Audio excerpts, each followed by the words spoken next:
कोई झूठ चल कपट भरे धोखे बेईमानी में। तो इसमें आपको क्या मिला? क्या मिल गया? ये यहाँ क्या मिला? वो तो जो यहाँ कुछ है वो तो क्षणिक। ये तुम्हारे कानों तक ऊपर से आवाज आ रही है, उधर से प्रकाश आ रहा, तो उस प्रकाश का आनंद और उसका देववाणी का वो ठंडक तुमको मालूम होती है इंद्रियों के द्वारा, तो तुम कहते हो जरा सा आनंद मिल गया, फिर और जगह मिलेगा, और जगह मिलेगा, और मिलेगा। वो देखने में मिल जाएगा, सुनने में मिलेगा, कपड़े में मिलेगा, मकान में मिल जाएगा, खाने में मिल जाएगा, स्त्री में मिलेगा, बच्चे में मिलेगा, चलो राजपाट में मिल जाएगा, सारी दुनिया पर राज करना। लेकिन वहां गए कुछ नहीं है ही नहीं। अरे ये मृत लोग हैं, ये भूल भुलैया है। रास्ते से आए थे, रास्ता छोड़ दिया, आंखें बंद हो गई, कान बंद हो गए, सब बंद हो गया, रास्ता भूल गए। अब वापस जाने का कोई रास्ता नहीं। तुमको तो मालूम नहीं कि एक ही रास्ता जीवात्माओं के आने का शरीर में, और वापस अपने घर में जाने का एक ही रास्ता, दूसरा कोई रास्ता ही नहीं। और तुम यहाँ भटक गए, चलो वहाँ चले, और वहाँ चले, उधर चले। तो इस अंधेरे में ये सब अंधकार है। उधर तो सूरज निकलता नहीं, उधर सूरज डूबता नहीं, उधर तारे नहीं है, इस तरह के उधर चांद नहीं है। तो तुमने कभी पूछा किसी से कि रामायण में क्या लिखा? रामायण में जो उन्होंने प्राप्त किया वो तो उन्होंने लिखा, गोस्वामी जी ने, तुलसीदास जी ने। और आप रामायण पढ़ते हो तो आपने क्या देखा? आपकी समझ में क्या आएगा, क्या लिखा? इसलिए महात्माओं की बाणी आपकी समझ में नहीं आ सकती। तभी तो अर्थ का अनर्थ हो गया, और धर्म का अधर्म हो गया, और कर्म का अकर्म हो गया, और सत्य का असत्य हो गया, और न्याय का अन्याय हो गया, और प्रेम का दुश्मनी हो गई घर घर में। तो बताओ, मैं तो तुमको अमूलक चीज देने आया था, लेकिन अब यह है कि थोड़ी बारिश हो गई तो ये जमीन अमीन भीग गई, तो आप समझते हो हमारे कपड़े गंदे हो जा रहे। कपड़े तो बच्चा गंदे होते ही हैं और होंगे ही, लेकिन जो जीवात्मा जो कितने जन्मों से गंदी हो गई, कभी तुम इसकी सफाई करके इसको आजाद स्वतंत्र कभी करोगे? कभी तुमको ये मौका मिलेगा? ये तो समय निकला जा रहा, अभी बस समय खत्म हो रहा। बहुत तो समय चला गया आपका, बहुत बरस आपके निकल गए, अब ये थोड़े से रह गए, वो भी निकलने वाला। बस फौरन वारंट अभी कटता है और तुमको निकाल देगा। बस साल सुई की नोक और बालू का एक कण एक जर्रा जाने वाला है। एक किराए का मकान है। तो अमूलक चीज, ये अनमोल मनुष्य मंदिर में ये जीवात्माओं का अमूलक धन। तो तुमने ये तो कभी सोचा नहीं कि भाई हमने जीवात्मा के लिए अभी तक क्या इकट्ठा किया, उसके लिए कौन सा धन कमा के रखा कि जब तुम यहाँ से जाने लगोगे तो जीवात्मा की रक्षा हिफाजत होगी। उधर तो कोई मदद करेगा नहीं, उधर तो इधर से निकालेगा, और उधर उसने हिसाब कर दिया कि इनको ले जाओ, इन्होंने बड़े मृत लोक में जाकर बड़े दुष्कर्म और बड़े मतलब बुरे काम और पाप कर्म किए, तो इनको ले जाओ, कुत्ते में बंद करो जाकर के। तो कुत्ते में बंद, कुत्ते से निकाला बिल्ली में बंद, बीच से निकाला तो गधे में बंद, गधे से निकाला ऊँट में बंद, तो ऊँट से निकाला किसी पंछी में बंद, तो 4 खाने 84 लज्जोनिया। फिर तुमको ये मनुष्य शरीर किधर मिलेगा? तुम तो ये सब जानते नहीं, तुमको तो ये सब मालूम नहीं, तुमने तो देखा नहीं। इसलिए मैं तुमको अमूलक चीज देने के आया हूं। कुछ आत्म धन चलते चलाते जीवात्मा के लिए, कुछ आत्म धन यानी ईश्वरीय खुदाई रूहों को खजाना, उनको कुछ दे दो इस जिस्म में, शरीर में, तो इसका भला हो जाए। नहीं तो ये जा रही है तो दब गई, ये इसको कौन छुड़ाएगा? बिना महापुरुष, बिना जानकार के इसका रास्ता कौन जानता है? कोई नहीं जानता, सब भटके हुए भूले हुए। तो अमूलक चीज लो, उसको देना चाहता हूं। इसलिए तुम ऐसा मत समझो कि कोई बाबा जी जय गुरुदेव है या बाबा जी भगवान है। हम तो पक्के आपके सेवक हैं, सेवक। कोई भगवान नहीं है, कोई जय गुरुदेव नहीं है। जय गुरुदेव तो हुआ है, हम तो आपके सेवक हैं। सेवा करने का मतलब यही होता है कि तुम्हारी गंदगी को साफ, जो तुम्हारी गंदगी धोता है, साफ करता है, उसका नाम सेवक ही है। जितने भी भारत में महापुरुष आए इस प्रभु को प्राप्त करने के लिए इस कलयुग में, वो सब के सब सेवक रहे। वो कभी महात्मा नहीं बने, न कभी महात्मा बनेंगे, न बने, न उन्होंने कभी इच्छा और न उन्होंने कभी स्वप्ने मतलब ये कभी सोचा। वो तो सेवक। तो तुम लोग उनको पहचान भी नहीं पाते, और उनके पास में अमोलक धन होता, अमोलक खजाना, और तुम ले नहीं पाते। इसी जमीन में वो भी आते हैं, इसी जमीन में तुम हो, तुम इसमें लगे पड़े हुए हो, और वो यहाँ से निकल के चले गए और तुमको कहते हैं भाई जल्दी कुछ अपना काम करो, नहीं तो ये पराया काम, ये बोझा ढोते हो, ये तो छूटने वाला है, तो ये शरीर चला जाएगा, ये तो मकान तुम्हारा नहीं है, और ये सामान पड़ा रह जाएगा। तो अमोलक चीज है, अमोलक धन है, तुम्हारे साथ खजाना रखा अथा। लेकिन अब क्या करे बेचारी जीवात्मा, ये इसमें बंद है, इस कोठरी में बंद हो गई, इस कार में फंस गई। अब इसको कुछ नहीं सुनाई दिखाई कुछ नहीं देता। तो कोई महात्मा मिले तभी तो उनकी कृपा दया दृष्टि हो, और वो कुछ मतलब ये शुद्धि सफाई करें तो कुछ रास्ता दे दें तो अच्छा रहेगा, नहीं काम होता। तो अमोलक चीज लिए जल्दी में अच्छा रहेगा। हम ज़्यादा और कुछ नहीं बोलेंगे, लेकिन इतना जरूर कहेंगे, ये बड़ा भारी परिवर्तन होगा तुम्हारे घर में, तुम्हारे व्यापार में, तुम्हारे धर्म में, तुम्हारी जाति में, तुम्हारे मतलब खेती में, तुम्हारे मतलब दफ्तर दुकान में, और तुम्हारे राज में। इतना भारी परिवर्तन होगा जो तुमको ख्वाब और सुन में भी पता नहीं है। ऐसा मालूम होता है कि बड़े भारी कष्ट आने वाले हैं, तकलीफ। तुमको तो अभी पता नहीं है, अभी तक इतनी तकलीफ 47 सालों में नहीं आई, इतना दुख नहीं आया, इतनी परेशानी नहीं आई, इतना कोलाहल नहीं हुआ, इतना त्रायमाम नहीं मचा वो आगे आने वाला। तो तुमने कोई बचाव के लिए सोचा, कोई बचाव की कोई औषधि, कोई चीज आपने ली है कि जिससे कि तकलीफों से बचाओ? तो उसके लिए तो कुछ नहीं। लेकिन मैं तुमको इशारा किए देता हूँ ताकि तुम दुकानदार हो, पढ़े लिखे हो, ताकि तुम भी ये समझ जाओ। देखो मेरी विनती प्रार्थना है कि आप कोई भी आंदोलन हड़ताल तोड़ दो। दुकान को बंद करना, दुकान को जलाना, कारखाने को बंद करना, कारखाने को जलाना, दफ्तर को बंद करना, दफ्तर को जलाना, फिर बस को तोड़ना, रेल को तोड़ना, सड़क तोड़ना, ये सब अमानवीय काम आप लोग अपने अपने सब लोग बंद कर दो। ये तुम्हारा काम नहीं है। सही सच्ची बात तो ये है, ये बुद्धि का पागलपन है। इसको तो आप बंद कर दीजिए। क्यों बंद कर दीजिए? यही जब तुमको राज मिला था और खजाना तुमको मिल गया, फौज फाटा, कागज पत्थर और दफ्तर मिल गए, प्रजा मिल गई, तो इसको सबको उपदेश करना चाहिए था कि ये सब सामान तुम्हारा है। दफ्तर तुम्हारा, खेती तुम्हारी, दुकान तुम्हारी, कारखाना तुम्हारा, बस तुम्हारी, और तुम्हारा मतलब ये रेल तुम्हारी, सड़कें तुम्हारी, और तुम्हारे काम आएंगे, सब तुम्हारा है।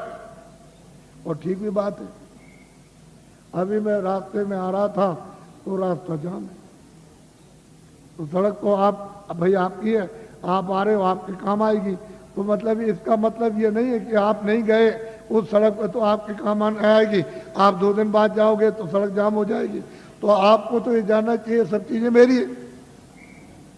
अब इनको आपने जला दिया, जलवा दिया, जला दिया, तोड़ दिया, फोड़ दिया, दुकान को, दफ्तर को, कारखाने को, इसको उसको, तो ये जो आमदनी का नुकसान हुआ ये किसका हुआ? हे बच्चों, तुमने अपनी आमदनी उसको जला करके खाक कर दी, अब रो रहे हो। तो ये लोग राज कर रहे प्रांतों में और वहाँ सेंटर में, तो देखा इनको कि भाई अब पैसा नहीं रह गया, अब क्या किया जाए? तो ये बाहर भगे, बाहर से ले आए कर्जा मांग करके, हमारा देश गरीब है तो हमको कर्जा दे दो। सब देशों से मांगा है और सबसे ले आए। कितना ले आए इसको वो जाने, आप तो जान नहीं सकते हो, लेकिन इतना कर्जा ले आए कि दे नहीं सकते, और उस कर्जे का इतना ब्याज होगा नहीं दे सकते हो। अब कहाँ लगाए कहाँ नहीं लगाए तो आप जानो, लेकिन मैं तो इतना ही कह सकता हूं। पर ये आपको बताना चाहता हूं कि वो भी जो कर्जा लाए तो खत्म, पता नहीं कहाँ चला गया। अब ये लोग भगे कि देश कैसे चलेगा, तो वहाँ सरकारों से मिले हर मुल्क में कि देखो भाई हमारा देश बहुत गरीब है, और मतलब यह है कि अपने देश के बड़े बड़े उद्योगपति सेठ साहूकार पैसे वाले हमारे देश में भेजो, हम सुविधा सब प्रकार की देंगे और वो पूंजी का यानी रुपए पैसे का फैलाव कर दे विस्तार। तो लोग वहां से चल पड़े। तो मैं 4 साल से बोल रहा हूं लगातार कि देखो भाई उनके आने का यहाँ मुहूर्त नहीं है। विदेशी उद्योगपतियों का भारत में रुपया पैसा फैलाने का, पूंजी निवेश का यानी मुहूर्त नहीं है, योग नहीं। और ये भी साथ साथ कहता हूं कि तुम लोग भी विदेश में पूंजी का विस्तार जाके मत करना, क्योंकि तुम्हारा विदेश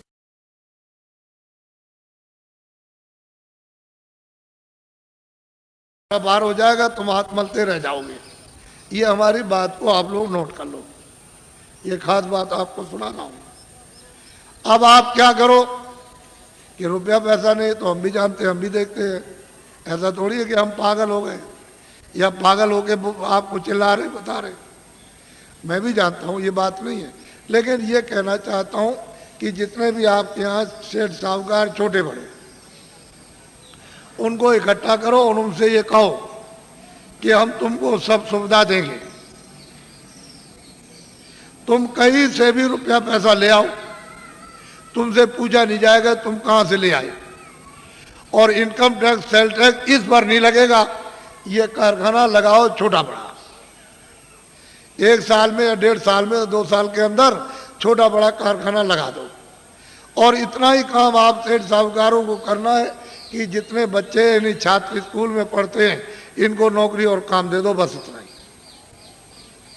हम आपको पूरी सुविधा देंगे। तो आप ये क्यों नहीं सोचते हो जो आपको दिशा बताई जा रही, आप लोग क्यों नहीं सोचते? जब आपको एक दिशा बताई जा रही सही सच्ची, तो आप क्यों नहीं इसको सोचते हो इनको सुविधा दे दो, इनकम टैक्स सेल टैक्स थोड़े दिन के लिए तो खत्म करो। जब आमदनी बहुत होने लगे तो नॉमिनल यानी मतलब यह है कि मामूली तो ठीक है, लेकिन ये क्या, और पीछे वाले का आप अपना जो लेते हो लेते रहो, तो आप जानो। लेकिन ये कहो इनसे कि हम तुमको बैंक से रुपया नहीं देंगे, तुम कहीं से लाओ, तुमसे पूछा नहीं जाएगा। एक छोटा सा कानून बना दो 2 लाइन का, बस उसमें लिख दो कि भाई आपसे पूछा नहीं जाएगा और इस नए कारखाने पर कोई इनकम टैक्स सेल टैक्स नहीं लगेगा और आप छात्रों को काम नौकरी दो, बस आपको ये करना। लेकिन आपने मेरी बात को 4 साल से ध्यान में किसी ने नहीं दिया, और दिन भर दिन तुम्हारी हालत इतनी जैसे कि लकड़ी में घुन लग गया, उससे भी बेहतर हालत होती जा रही। फिर तुम मानते क्यों नहीं हो? इसके माने है कि तुम्हारे कर्म इतने खराब सबके, यानी इतना दुष्कर्म है कि वो कुछ लगने ही नहीं देता। फिर मेरी बात को सुनो ध्यान से, ये अगर बाहर से आ जाएंगे तो तुम्हारे कारखानों का नक्शा बनाएंगे कि तुम बनाते क्या हो अपने कारखाने में, वो सब नक्शा बना करके बाहर ले जाएंगे। फिर वो क्या करेंगे तुमको तो मालूम नहीं है कि वो आएंगे तो कई काम करेंगे कि तुम्हारा सामान बाहर बनाएंगे सुंदर, ये सुंदर कुछ सामान नहीं सुंदर बना देंगे और मजबूत, और जितना तुम्हारा 400 का है वो 100 का रखेंगे। 400 रुपए का बिकता हो 100 का बेचेंगे, और 300 का बिकता हो 50 का बेचेंगे। वो मुनाफा नहीं लेंगे, बड़े चालाक हैं कि मुनाफा नहीं लेंगे, और बाजार में वहाँ से सामान ला के उतार देंगे आपकी मंडी में। तो ये जब सामान जब ये देखेंगे लोग कहेंगे भाई बड़ा सुंदर है और बड़ा मजबूत और बहुत सस्ता है, ये सामान तो ये यहाँ का दुकानों पर रखा है देसी बाजारों का, ये तो बहुत महंगा है, तो कोई लेगा नहीं। जमा करना एक बात तो ये। और वो क्या करेंगे, बड़े बड़े बोर्ड बना दिए, 3-3 लाख 2-2 लाख और 5-5 लाख के कलकत्ते और दिल्ली और बंबई में उन्होंने लगा दिया कि ये मेरा विदेशी कंपनी का नाम, और उसके उन्होंने शेयर निकाल दिए। तो आपने शेयर खरीदना शुरू कर दिया और शेयर खरीदने लगे, वो तो शेयर बेच करके दलालों को दे दिया और वो रुपया ले गए देसी बॉर्डर पर, वहाँ डॉलर ले लिया और चले गए अपने देश में। वहाँ से कहते हैं कि भारत अभी अस्थिर है, अभी हम पुनः फिर से विचार करेंगे। एक बात तो ये हो गई। और यहाँ 19 शहरों को एक ईंट नहीं रखी है और सुई की नोक नहीं बनी यहाँ भारत में, और कंपनी का नाम और शेयर बिक रहे और दलाल बराबर निरंतर बेच रहे। अरे बच्चा, ये सामान जो ला कर दुकानों पर जब नहीं बिकेगा तो उससे भी कम बेचोगे आप। जब ये नहीं बिकेगा और उन कारखानों का सामान उठा करके तुम अपनी दुकानों पर नहीं ले आओगे तो वो क्या करेंगे कारखाने वाले? वो तो अपने आप बंद हो जाएंगे, बिना हमारे मर गए। कोई हड़ताल नहीं, कोई ये नहीं, कोई तोड़फोड़ नहीं, वो ऐसे ही बंद हो गए। तो जितने भी वहाँ मजदूर और वहाँ पर जितने भी क्लर्क और वहाँ मैनेजर काम करते हैं, सब जब बंद हो जाएंगे तो घर बैठ जाएंगे। तो आखिर उनके बच्चे पढ़ते हैं स्कूल में तो काम, जब सब कारखाने बंद हो जाएंगे तो नौकरी कम। इन छात्रों को किधर से मिलेगा? कभी आपने सबने बैठ कर के इस पर गहराई से सोचा? ऐसे हवाबाजी करते रहे। फिर वो आएंगे यहाँ, सब जगह अड्डा जमा लेंगे, सब जगह। और तुम जितने भी की पोस्ट के, बड़ी पोस्ट के बड़े जिम्मेदार, उनको सबको अपने पैसे, क्यों कि भारत का आदमी बहुत लालची, बहुत लालची, उनको खरीद लेंगे तो ये भारत भर फिर गुलाम हो जाएगा और तुम ऐसे हाथ मलते रह जाओगे। सट से चला जाएगा, सट से। इसलिए सोचो, बाबा जी का अगर इसमें कोई मतलब हो तब तो एक बात कह भी सकते हो। तो मैं तुम्हारी परेशानी जो तुम चिल्लाते हो आकर के और कहते हो बड़ी तकलीफ है और बड़े ये, तो भाई डॉक्टर हैं और बड़ी बड़ी फैक्ट्रियाँ और बड़े बड़े अस्पताल हैं, वहाँ जाओ दवा करो। जा कह लगे हमने तो बहुत दवा कर ली और हमारी घर घर बीमारी, ये जितने बैठे सब बीमार, बच्चे बीमार, बच्ची बीमार, बुढ़ा बीमार, अड़ोस में पड़ोस में बीमार, बीमारी बीमारी बीमारी, और दवा खाते खाते परेशान। और अब मतलब ये बीमारी नहीं जाती है तो इधर गिरते हो आकर के इधर कि भाई कुछ बता दिए, कुछ दया कर दिए, कुछ भाई यहाँ कहाँ से अस्पताल, यहाँ जाओ अस्पताल में जा करके कह लगे वो तो हम सब कर आए और सब दवा खा ली, कोई दवा हमने छोड़ी नहीं। तो इधर कैसे आए? कह लगे तो दुआ दे दीजिए आसन। अब क्या करें? अब इनकी तकलीफ देख करके कुछ खा भी नहीं जाता, क्या करें? तकलीफ है। अब इनसे कहते हैं कि भाई तुम, अरे भाई तुम ये क्या कर रहे हो? ये जो बुरे काम करते हैं इसी से तकलीफ आई, तो बुरा काम तो कम से कम छोड़ दो। तो बात तुम समझ में नहीं आता उनकी कि भाई कैसे छोड़ेंगे वो। अब इतनी कमजोरी दिल दिमाग में आ गई कि आपकी समझ में नहीं आता। तो बच्चों, बचाव का रास्ता लो। तकलीफ तो आने वाली, सब चिल्लाएंगे, बचने वाला कोई भी नहीं है, सब चिल्ला। अब देखिए आप सब चिल्लाओगे अभी देखो, और बाहर की तो वो चंडी है, चंडी एक देवता, मेरी तरफ सुनो, चंडी एक देवी है। तो तुमको तो मालूम नहीं कि देवता है कि देवी है, ये तो आप कुछ जानते नहीं हो, कुछ नहीं मालूम। तो चंडी 4 सालों से निकली है। एक हाथ में तो मसाल है और दूसरे हाथ में उसके एक तलवार है, और निकली हुई है सब सारे देशों का वो दौरा कर रही है, मुल्कों का। तो जिस देश में जाती है वहाँ धन गायब कर देती है। ये जो भी उस देश के धन का नाम होगा वो गायब। तो वहाँ की जनता कहती है कि भाई धन किधर गया? तो जो सेठ साहूकार वो भी कहने लगते हैं कि भाई ये धन किधर चला गया। फिर वहाँ का जो शासन करते हैं, राज करते हैं, वो भी कहने लगते हैं कि भाई ये धन किधर चला गया, अब क्या किया जाए, कुछ ऐसा करना चाहिए, कुछ ऐसा। दूसरे मुल्क में जाएगी वहाँ गायब, तीसरे मुल्क में, सब मुल्कों में जाएगी और भारत में भी आएगी। वो छोड़ नहीं सकती भारत को भी। यहाँ भी आएगी तो यहाँ के धन को गायब कर देगी। तो यहाँ जनता कहेगी कि अरे भाई मतलब धन किधर चला गया। ये सेठ साहूकार सब लोग कहेंगे भाई धन किधर गया। वो शासन करते हैं दिल्ली में, प्रांतों में, ये भी कहेंगे कि भाई धन किधर चला गया, समझ में नहीं आता। ये सब मुल्कों के जब सब के सब चिल्लाने लगे और रेडियो और अखबारों पर आने लगे, अरे बच्चा तब मेरी बात को मान लेना, अभी तो सुन तो ले, तब तो तुम मानना बात को। लेकिन लिख के तो रखो कि बाबा जी आज मतलब ये 26 तारीख को आपके धार में आए और वो उन्होंने ये बात कही सबके लिए, किसी मुल्क को छोड़ा नहीं, कोई आपके जात पात, इसमें कोई हिंदू मुसलमान की बात या कोई आलोचना की बात हो तब तो एक बात कहो। यहाँ तो सब मनुष्य इंसानों की बात हो रही। तो आप लोग अगर सुनोगे नहीं और बचाओ नहीं तो फिर समझ लो आप कि क्या मुसीबत आ रही है आगे।